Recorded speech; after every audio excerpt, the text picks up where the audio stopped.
the.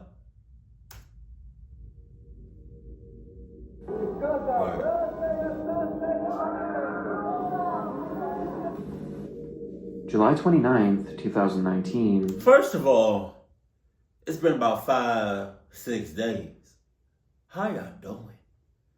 Let me know in the comment section below.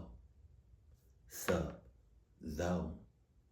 And keep the suggestions coming. Shouts out to Orville Redenbacher.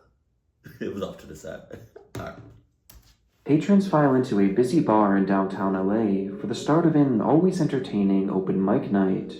You never know what types of performances you'll get on nights like these, or what kind of people will grace the stage with their presence. And on this particular evening, patrons would bear witness to one of the strangest acts they'd likely ever seen, and it was performed by a man named Robert Camus. Where's your funny face? Make funny face. Interestingly, Robert has a long history here across YouTube, being featured in what seems like countless videos performing skateboarding tricks with a group of friends. But on this night, Robert was ready to show off another skill of his, as he took to the stage to perform a freestyle rap.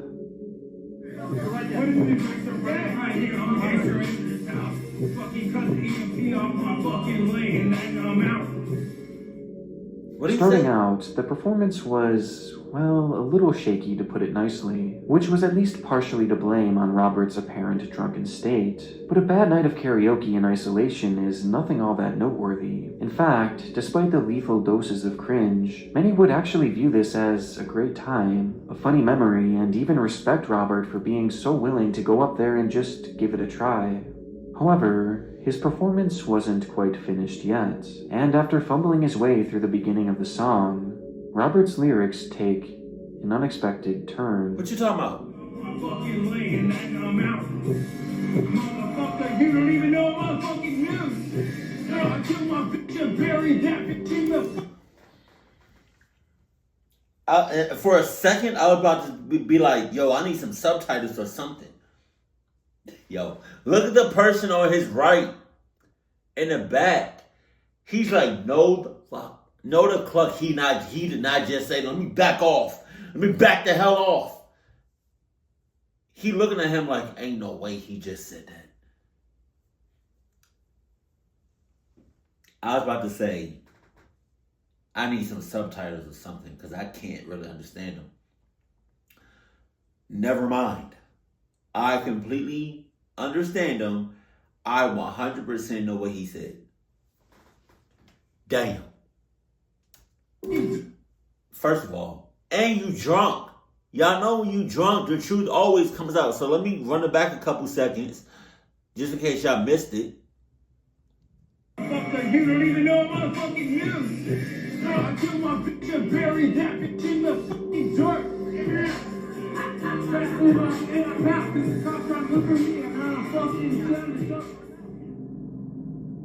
The messy video shows Robert as he raps the line, "I killed my bitch and buried that bitch in the fucking dirt," before muttering that he has to leave because the cops are looking for him. It was a bizarre moment to say the least, and so him being right here was just like a little pit stop. Okay. Many in the crowd trying to play off the line as a joke, with the MC even saying that it was an Eminem-inspired performance. Others in the audience were more visibly concerned. I'm saying! As it turns out, they had every right to be. Well, we're inside this bar, the King Eddie bar, and this is where Camus was standing when he did this rap version, and I guess the big question is, was it a confession? Parked out front of the establishment was Robert's gray Prius. Or because he was drunk, he stupidly said that out in front of everybody. And in the trunk of this Prius was a shovel, along with fresh dirt and fresh blood. Blood that belonged to his girlfriend, Amanda Custer. Oh, the dog! And coincidentally, that very day, Amanda Custer had been reported as missing after a neighbor had witnessed Robert carrying her limp body and placing it in the trunk of his car before driving off. Oh my God. Only to emerge hours later, alone at this open mic night. In the moment, a bizarre performance was all this seemed to be. But today, many refer to this rap as being an actual confession, and in the end, this footage would ultimately be used in court and lead to Robert's conviction for the murder of Amanda Custer, even though to this very day, her body has never been found. But if the words of Robert are to be believed, then it's sadly very likely that she's out there somewhere, buried deep in the dirt. That's a whole nother separate video because I need to know the backstory on that. Like, how did they get to that point? Was it her fault? Was it self-defense? Was it his? Was it just him? I need details. I need all the shits. That's a whole separate video. Jesus.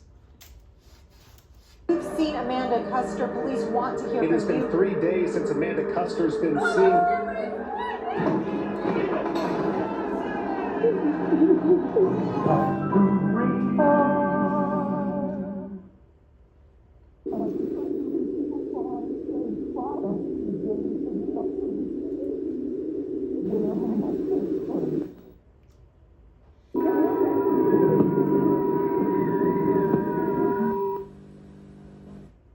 Remember, people have to learn how to swim.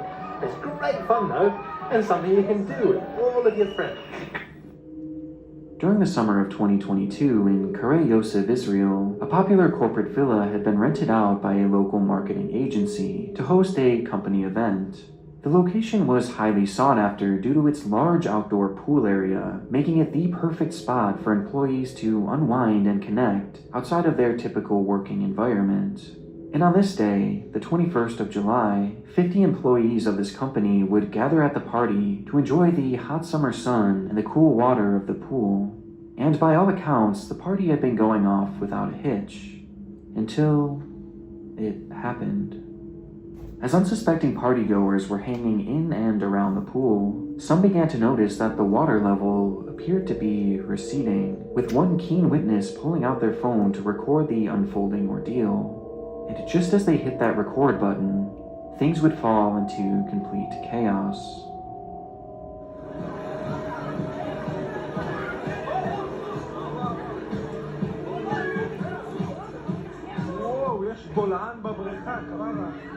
Oh my God. Oh my God. I hope, let me see him. I hope this person right here gets clocked up. Because why are you that close? What the hell? Suddenly, a large sinkhole opens up beneath the pool, in turn creating a massive vortex and an impossibly strong current, dragging essentially everything in its path down towards the opening. You know, every time I think of a sinkhole, I think of the Simpsons movie. If you know, you know. He was going down the sink. I'm not going to do it, but like, he was going down the sinkhole. The top of his head is still out. Scratch it. And within mere seconds, the pool, once completely filled with water, had become completely barren, with even the pool floats disappearing beneath the surface of the earth. Jesus. Luckily, at the time there were only about 6 partygoers in the pool, and 3 of them had immediately made their way to safety. But one man could be seen standing dangerously close to the newly formed crater, even slipping and falling to the ground just inches away from being pulled into its opening. Thankfully, he too had managed to make his way to safety, but the 2 others weren't so lucky, as in the moments immediately before this video began, they had been sucked into the depths of the sinkhole. Oh my God. Of the 2, one would be able to quickly pull his way to safety, while the other was nowhere to be found.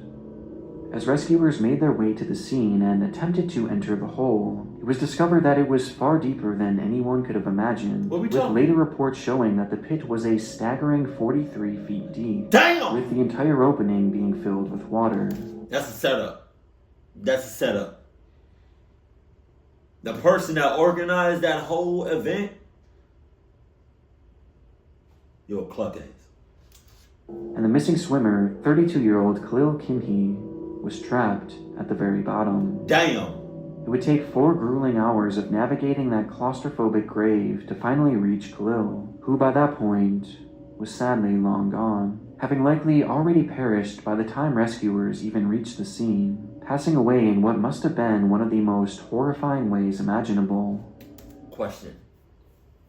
What causes a sinkhole? Because can't you just build a pool?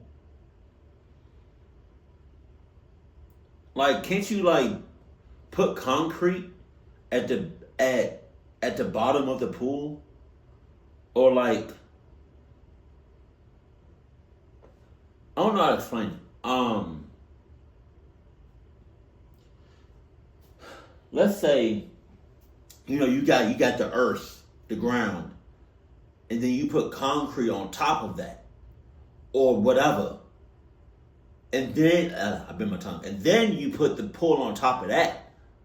So it's like the earth, the concrete, then the pool. Would that stop a sinkhole? Or no, it won't. Because I don't know how sinkholes happen. It seems like it's a natural thing. Not natural. Well, I mean, it could be. But I don't know too much about sinkholes. After all was said and done, it was revealed that the owner of the villa had built the pool in an unsafe location, and had done so without a permit, leading to charges of negligent manslaughter. You need a permit for a pool? What? Why? What? Like, if it's your property, you need a permit for that? Why? I don't understand. It's what? I don't know. And though this event was no doubt a tragedy, it's easy to see just how much worse this could have been if more people had been in that pool at the time. And what truly haunts me the most about this clip is just how unexpected it was. 1 minute you're enjoying a beautiful swimming pool, and the next, you're trapped 40 feet beneath the earth. I'm not. Drowning, with no chance of survival. I'm surviving. All because of a freak phenomenon that is entirely unpredictable. Yeah. Snow is mechanically pressed 1,800 pounds to the square inch and emerges in 50-pound blocks of dry ice. When placed in liquid, it returns to its original gaseous state. Desert ice is really hot. I literally thought he picked up a block that weighed 1,800 pounds. I was like, bro, he just picked up that like it was nothing. What did that say? Smoke on the water. I feel like after this video, I'm gonna be staying away from water for a while. From one pool party to another, this next clip takes us to Moscow, Russia in February of 2020, where an influencer named Ekaterina Didenko was preparing to celebrate her 29th birthday. Right. Just a few years prior, Ekaterina had graduated from medical school, earning her the title of pharmacist. But rather than going the traditional route and pursuing a career in pharmacy, she instead chose to use her expertise to start a blog focused on creating homemade medicines in order to save her viewers trips to the pharmacy. This type of content is nothing new, and in most cases it's highly controversial, and Ekaterina was no exception to this, with many calling her practices and advice potentially dangerous.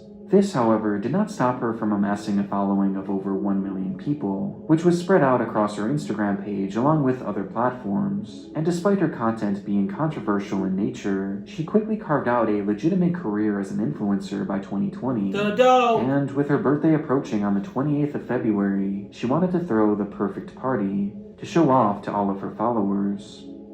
Helping plan the night was Ekaterina's husband, Valentin Didenko, who was on board to make the evening as grand as possible. And Valentin had the perfect plan, something he called a steam show. Previously, the couple had booked a venue to accommodate all their guests, with one of the most appealing amenities being its swimming pool, and using his... So question. Is he gonna dump her in some boiling ass water to cause the water to steam? Limited knowledge of science, along with inspiration from a somewhat viral trend at the time, Valentin thought of a way to turn that ordinary pool room into something extraordinary by using dry ice to fill the entire room with steam, as dry ice combined with water creates an immediate dense fog, in turn creating his steam show. And so, as the party was going on and guests were having a great time, Valentine decided to reveal the main event, and brought all the partygoers into the room, giving them gowns and goggles to wear, before dumping a box full of dry ice into the water. Oh my god! Oh my God, Paul! Wanda, you're crazy! Материал. Только что обновленный. Газообразное состояние! Was that racist? Or was that ignorant?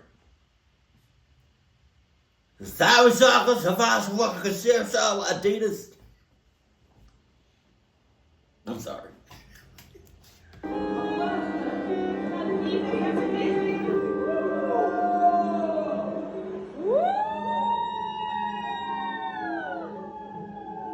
That's not that serious. Instantly, the pool disappears within a cloud of gas, creating the incredible show that both Ekaterina and Valentine had dreamed of, with Ekaterina herself pulling out her phone to record the moment. And quickly, it became apparent that the pool wasn't just for show, as Valentine himself suddenly dives into the mist, disappearing. Dry ice is dangerous though, right? As we about to find out. Within its hidden water.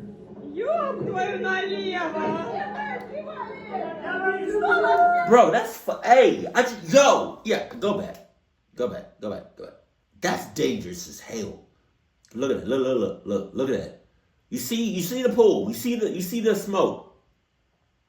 That's dangerous. Can you imagine all them leave to go somewhere? Then like a random person or random people be like, oh, what's this? And it falls in. Oh, man.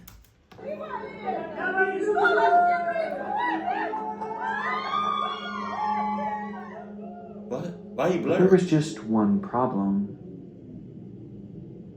The chemical reaction that happens when dry ice and water connects doesn't just cause the formation of mist. It causes the formation of carbon dioxide that is produced in such a highly concentrated form that it appears as fog, meaning that the cloud we are seeing here is made entirely of straight CO2, which in such high concentration is toxic to humans, with it causing shortness of breath and eventual asphyxiation. And though Ekaterina's recording shows the group having the time of their lives, no one realized that when that dry ice was placed in the pool, it had in turn placed all of their lives in danger. Making matters worse, Valentine wanted the show to be as long-lasting as possible, and in turn ordered the doors to be closed in order to keep that fog inside the small... It's a setup! His club! Yo! Thank you for informing me about dry ice. Thank you. Because if I see it, I'm hauling ass. Jesus. That's insane. At least the person behind him looks fully covered, head to toe. Like, it looks like he has a whole, like, his whole body looks like it's covered. These motherfuckers here, bro.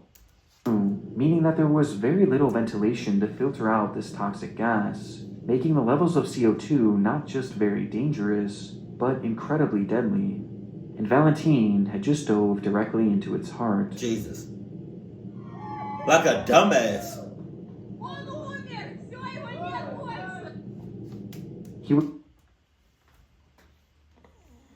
Man, y'all gotta do some, man. Break the surface just one time after this, and although the crowd cheers him on, believing he's just splashing around and having some fun, at this moment, his lungs were filling with fluid, and he was suffocating to death, as below the water he was drowning, and on its surface he was suffocating. He was trapped, with the only outcome being death. Damn. Ekaterina then turns the camera on herself, revealing another man entering the water, as she's laughing and yelling in amusement. And behind her, all of her friends are seen recording the ordeal, oblivious to the fact... So, question, they don't feel nothing in their lungs? Like, them right outside the pool, they don't feel nothing? Like, it's nothing going on? It's nothing. It's nothing. Y'all don't feel nothing? Yo, that is dangerous. they having the time of their lives, not knowing this gonna be their last lives. Fact that Valentine was now dying at the bottom of the pool. They were far too distracted trying to get the perfect shot for their own social media pages. In the end, it truly was the spectacle that Valentine and Ekaterina had dreamed of. Shortly after the recording had ended, partygoers would finally realize that something was terribly wrong, as some began to experience shortness of breath that eventually caused them to pass out. Meanwhile, others began to feel sharp pains throughout their body that were eventually learned to be the results of chemical burns. Damn. Once the room was finally evacuated, 3 partygoers would be unaccounted for, as Natalia Manakova, Yuri Elfarov, and Valentine were left in the foggy room, dead at the bottom of the pool. Jesus. What should have been the perfect day for Ekaterina had instead ended with her becoming a widow. And as off-putting as this video is, many would point to Ekaterina's behavior following the incident as even more unusual. Immediately after the incident occurred, Ekaterina would start her grieving process by posting this video for the world to see, and subsequently vlogging her experience at the hospital and documenting the death of her husband.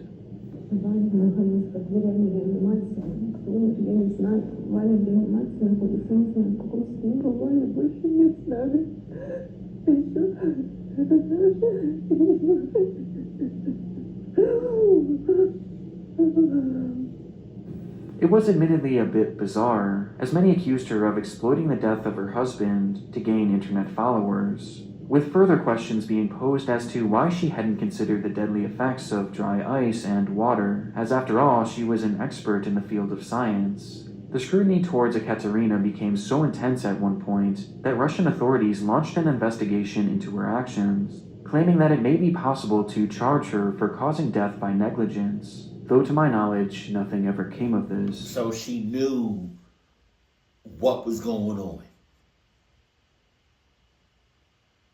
She could have stopped it, but she didn't. Because her husband was a cheating ass motherfucker. That's crazy. That's actually insane. Like, you know what's going on. Like, scientifically speaking, you knew what was going on with that dry ice in the water. And sealing off and closing all doors and windows and shit. That's probably why you didn't go in first or at all. Just saying. Just 5 whole months after the incident, Ekaterina would remarry, with those initial posts documenting the death of her first husband, leading to her gaining additional... Hey, Slick. They're on a cliff right now. It low-key looked like she wanted... Hey.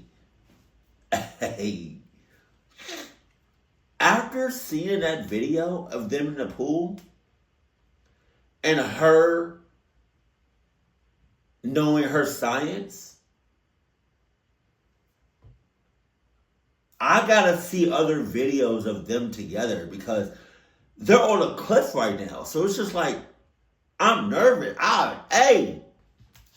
500,000 followers.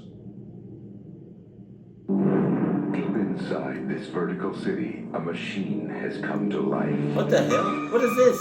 A machine with a terrible secret. What? Take the stairs. For God's sake, take the stairs. It was a quiet January night in the Yuanlin Finance and Economics Building, located in western Taiwan. Right. The 16th floor tower held its fair share of both office spaces and residences, though as the clock reached past midnight, only the building manager would be awake in its lobby.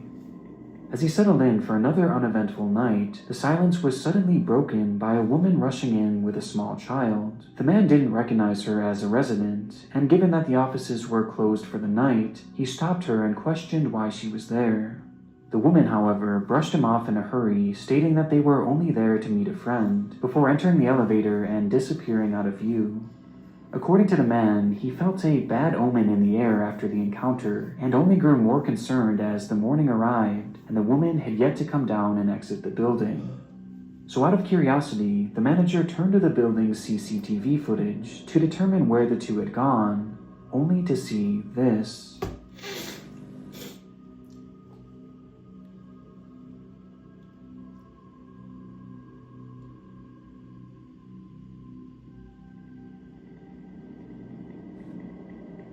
What?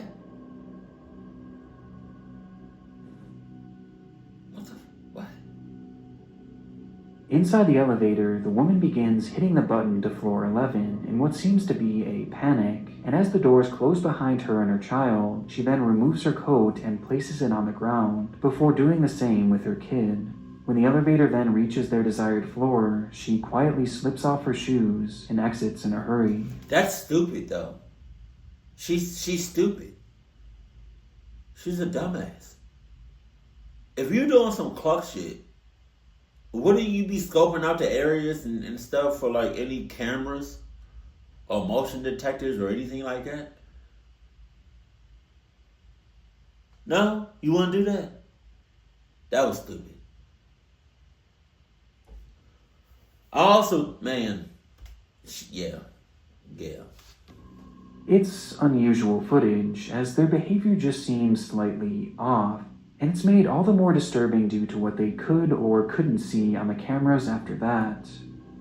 Upon exiting the elevator, the pair are seen walking down the hallway on floor 11 in this grainy footage recaptured by the man's cell phone, with the two heading in the general direction of the stairwell, which also happened to be the sole entrance to the roof. And from there, the two aren't seen again. Oh my God, what? Noting this, the manager immediately began fearing the worst, as their bizarre behavior coupled with the route seemingly leading to the roof could only mean one thing. And quickly, the police were called for what they believed to be a cleanup job, figuring that the two had jumped off the roof. This belief was further fueled by the woman's actions in the elevator, as removing one shoe prior to is apparently a somewhat common thing in Asian countries, as they don't want to track dirt into the afterlife. Oh yeah? However, once officers arrived on scene and searched the entire perimeter of the building, there was no sign of the mother and daughter, not even a single trace of blood, meaning they couldn't possibly have jumped. Police would then look through the entirety of the footage and review the positioning of the cameras, only to determine that virtually all exits were covered by the watchful eyes of their CCTV. If these two had left the building, they would surely have the footage to prove it. Though while sifting through the entire night, this moment was the last they'd ever be seen on camera. So if they hadn't jumped and if they hadn't left, then they must be somewhere in the building, they thought, which led to a full-scale search of the complex, with officers going door to door searching every nook and cranny. However, while asking around, not a single resident had seen the pair that night, or even heard them for that matter. Somebody somewhere knows exactly what happened. Oh, okay, hold on. Somebody somewhere knows what happened. That's all I'm saying. And when their initial sweep was concluded, the police would be left empty-handed, only uncovering just a few set of clues. For starters, they would find the clothes and shoes left behind on the elevator, and they would also find the woman's moped, which she had driven to the building. And finally, they would find a single suitcase, found vacant on the top steps leading to the roof. Police would go on to describe this piece of luggage as suspicious, but never revealed its true contents.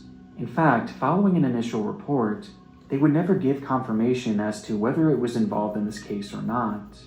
Either way, it led them to a dead end, as they believed these two could not have possibly left that building, though at the same time, they clearly weren't there. Multiple times after this, the building would be searched and searched and searched again, even as recently as 2013, when they would go as far as to check the water pipes and even the water tank itself, which was inspired by an unfolding case of a similar nature halfway across the world, but no trace of the pair was ever discovered. Immediately after this footage was taken, these two vanished into thin air. Following the disappearance, local news would broadcast the footage where a man named Zhang would come forward stating that this was his wife and 4-year-old daughter. The The woman's surname was Leo, and the pair had 4 children together, though their relationship was anything but perfect. Multiple reports claim that on that very night, the two had gotten into an argument, with some going as far as to say that Zhang had actually abused her, causing her to leave the home in a hurry, grabbing only their youngest daughter. Meanwhile, their eldest daughter would go on record stating that Leo had told her that they were going to visit a friend's house just for a few days, only to never return. Despite the significance of discovering the identity of this woman and her daughter, it would ultimately fail to help solve the case, as there have been no sightings of these two since this moment, turning this into one of Taiwan's most mysterious cases of all time. And in the region, 3 major theories have emerged. First, many locals in the area believe that something otherworldly happened to these two, with one resident at the time stating, "I think they entered another time and space." This belief is actually so strong that even as of just a few years ago, that 11th floor is practically left vacant, as the only remaining family on that floor claims that everyone moved out of fear of the supernatural surrounding the incident. Another long-lasting theory was that the two were still somewhere in the building, having potentially taken their lives or just gotten stuck there. And officials believed this for years after the case, assuming that eventually someone would happen upon them. Though that day has never come, and due to the extreme summer heat in the region, it's likely that the smell alone would have led to their discovery by now. Which brings us to our third theory, that somehow the two had actually managed to leave the building without detection. Due to the camera positioning in the hotel, this seems rather unlikely, but some claim that there is a specific route that potentially could have provided just enough cover for them to avoid all the cameras. But this would have had to have been precise and seemingly deliberate. What makes this so strange, though, is that Leo apparently had limited to no knowledge of this building beforehand, begging the question how she could navigate in such an efficient manner, or why she would want to for that matter. And this is far from the only questions regarding this, like, why would she even enter this building to begin with if she was just going to leave, and why go to that 11th floor in particular and remove those articles of clothing? And maybe most importantly of all, if she had somehow snuck around those cameras, how had she or her child never been seen again? Nothing about this case makes any sense, and honestly what happened to these two at this point is anyone's guess, as this is practically all the information available on their disappearance. Since then, there have been no sightings, no use of their health insurance, no use of their bank accounts, and their daughter's records show that she has never been enrolled to another school. It's almost as if they evaporated into that cold night air. Part of me hopes that this was all an attempt to flee an abusive relationship, and that somehow this was all just a distraction for these two to escape and start a new life elsewhere, which could explain that supposed friend they were going to meet, why they shed their coats, and how they managed to sneak out of there in the first place. But things of that nature are easier said than done, and I can't help but get a sinking feeling that they are no longer with us, as surely at some point, some trace of them would have appeared by now. But unfortunately, an absolute conclusion is something that perhaps we may never get, and instead, we're simply left with this chilling video, which is undoubtedly one of YouTube's darkest. I can kind of see how some people would go to that extent or further to get out of an abusive relationship. But yeah, it just doesn't make any sense. Either she was abducted on some like alien type shit, right? Or she knew the blind spots of the cameras and left.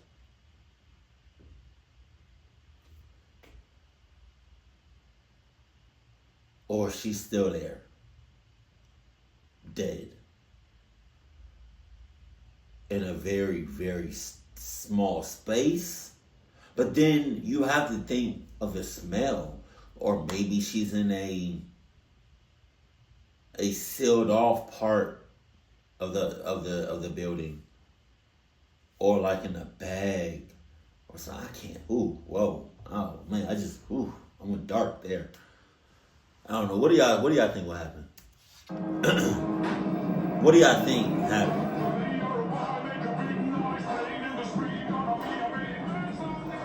Hey, I got to run it back.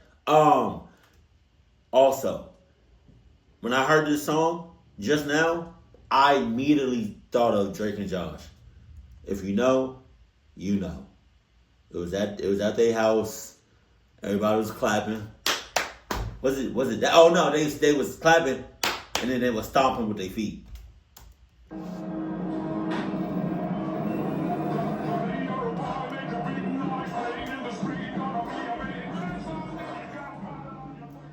The celebration was well underway. December 5th, 2009 marked the 8-year anniversary of the beloved Lame Horse, a roughly 5,000 square foot nightclub located in Perm, Russia. On the evening of the 4th, the club began to fill with partygoers keen on joining in on the massive party. To commemorate the night, a cameraman and an interviewer would be on scene to document the events of that evening, which they did by first speaking to patrons as they roamed the club, getting their thoughts and opinions on the celebration.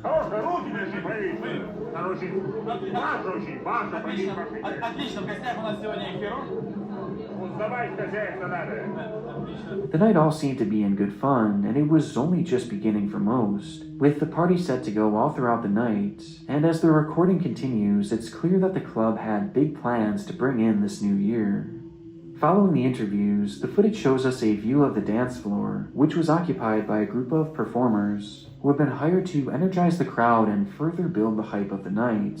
The organizers had even hired an MC for the evening, whose job was to keep the party alive.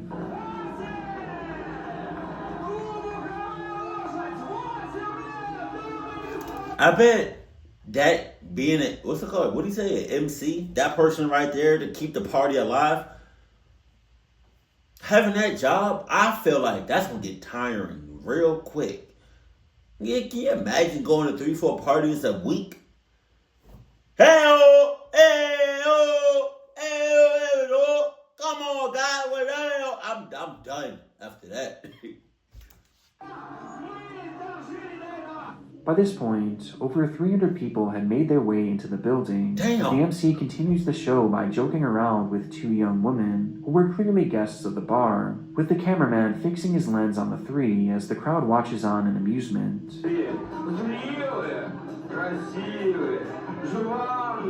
But it's at this exact moment that the camera unintentionally catches something far more interesting. Something that could easily be missed, as it seemed so unimportant in the moment. What? While everyone's eyes are fixed forward at the show before them, this woman, standing on the far right of the camera, barely occupying a sliver of the frame, casually turns her head, only for her eyes to lock onto something behind her, and noticing the woman's bizarre reaction, the cameraman follows her lead and turns the camera in the same direction, revealing this. Why would he turn the camera down? Очень люблю женщин, которые созрели. Зрелые, красивые, желанные, обаятельные. Дамы и господа! Oh shit! Unbeknownst to pretty much everyone in the club at that time, a spark from the show's pyrotechnic. How the hell do you miss something like that? That don't even look like it's a part of the show. What are you talking about? I'm out! Had made contact with the club's ceiling, which was covered in decorative twigs for the party, and within a split second, a fire would erupt. Damn. The initial shock caused many to freeze in place for precious seconds, unable to comprehend what exactly was happening, and it wasn't until the MC, the same one in charge of keeping that party alive, began to shout, "Ladies and gentlemen, guests of the club, we are on fire, please leave the hall," that the patrons would finally unfreeze.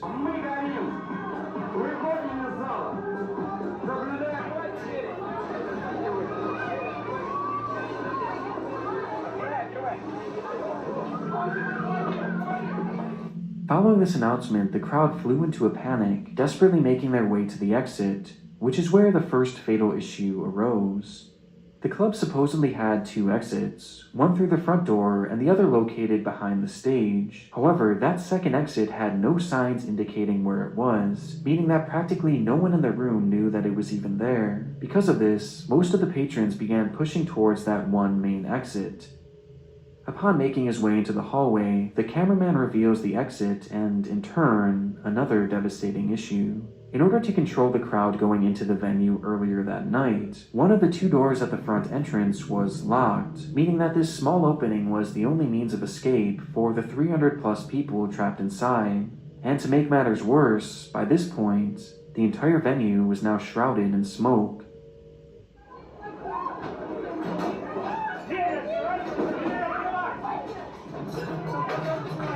Y'all not moving fast enough for me. As so many people were attempting to fit through that small exit, they became stuck, causing a logjam and in turn... Stuck my ass. My ass. I'm first one out of there. If I'm not the first, I'm first 5. A human crush, and the more people desperately tried to push through that door, the more jammed it became.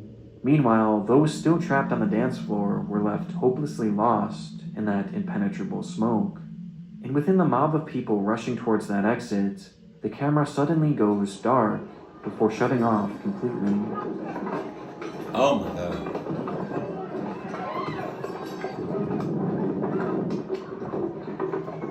I can't imagine in a crowd like that and people falling over and people stepping on you. You got some people 300 pounds just stepping on you, crushing your fingers and shit. Hell, man.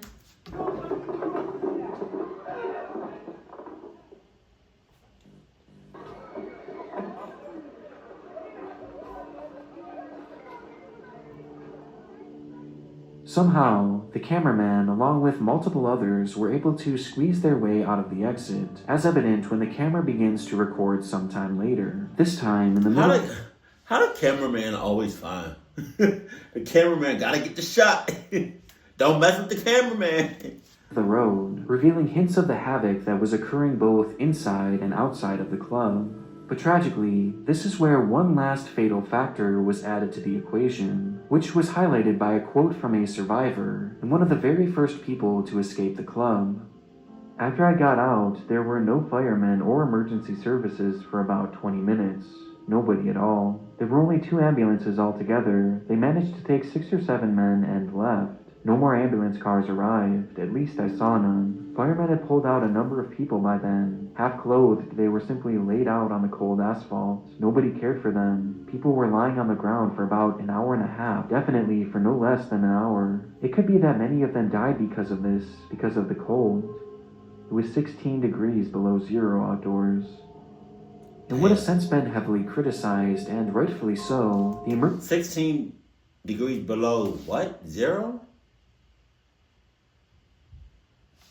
emergency response team only fueled the intensity of this disaster, as many of those trapped inside were left to their own devices, and those who were rescued were laid out on the street with severe injuries, and most of their clothes burned off, forced to lie there, unable to move for over an hour. Damn! Freezing cold. Oh my God. It's unknown how many deaths were caused by this alone, but if these first-hand accounts are to be believed, it's likely that many were.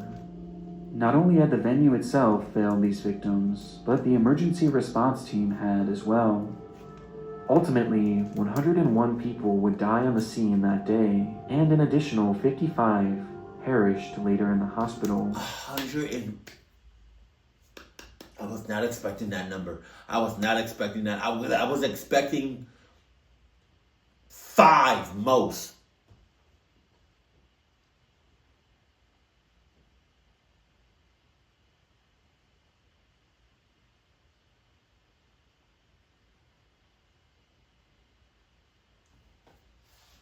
With the catastrophe amassing a death toll of 156 total people, making it the deadliest fire in Russia since the fall of the Soviet Union. Oh my God. The footage from that night, taken before, during, and after the event, truly... I tell you what, the next time I go to like an event or like shit, anywhere, movies, concert, grocery store, then I'm staying, I'm scoping out this area. I'm knowing where the exits are, and I'm staying close by them exits. Cause ain't no way Ain't no way, ain't no way, ain't no way. For some of the most disturbing on the site, but two moments in particular have always stuck in my mind. The first being that initial stunned reaction from a lady just off screen, as she had noticed what was transpiring before anyone else, and the other being that first reveal of the small fire on the ceiling that would so quickly and so savagely engulf the entire building and claim the lives of so many. Damn. Oh my God. I wanted to briefly mention that I have brand new Patreon tiers, and now for just $3 a month you can view my content early, along with some other cool exclusive benefits. And for possibly the last time, I want to thank my Gold tier and God tier patrons: Alexander Duran, America's Grumpy Uncle, Biznacker, Bray, Karen S., Charles Roble, Deadly Pants, Donovan Aaron, Game Gamer, Ivel the Evil, Jake Parsons, JB Funk, Catherine Ross, Lacey, Lady Killer, Mark PH, Martin S., Max, Sam... Lady Killer. We gotta look into that. Just saying. The Sorales, Skelly, Sub to Micro O, Tom Felter Jr., and... Almost done to this. Jesus! Baby. You buttered up? Not yet. What you waiting on? Not me? I was already. What? Sun Comics. What? Is it done? Oh, it's done. It's done. It's done. It's done. You know, like, yo, yeah, like dead ass. Like, if I'm out in public and there's a lot of people all at one time, I'm staying close to the exits. You know, I'm scoping out the area. I'm gonna have a good time. Right? I'm gonna have a good time, but I'm just like, let me make sure we good though. Like, I mean, let me watch my sunrise. Like, it was all them people in that room, but only one person saw them sparks in the ceiling. Get the hell out of here. I bet you it was like a few drunk people that was like, oh, the ceiling is sparking. It's probably nothing. It's probably part of the show.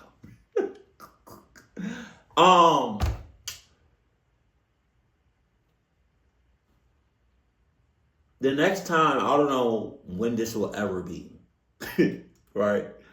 But the next time you're in a large body, or in or around a large body of water, and there's dry ice near,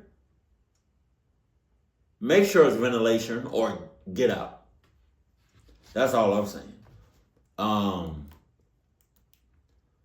Cause this whole dry ice incident, I feel like it was a setup, and she could have prevented her husband from dying.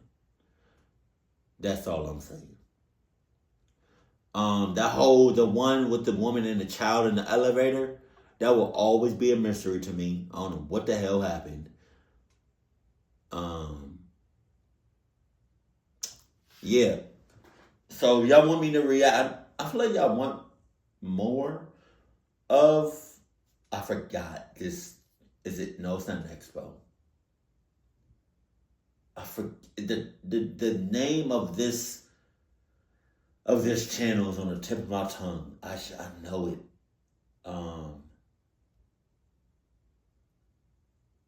I just forgot the name of the channel of this. Hold on, let me see. The guy that made this video. I forgot. Damn. Okay, I'm gonna have to edit this so I can say the actual name.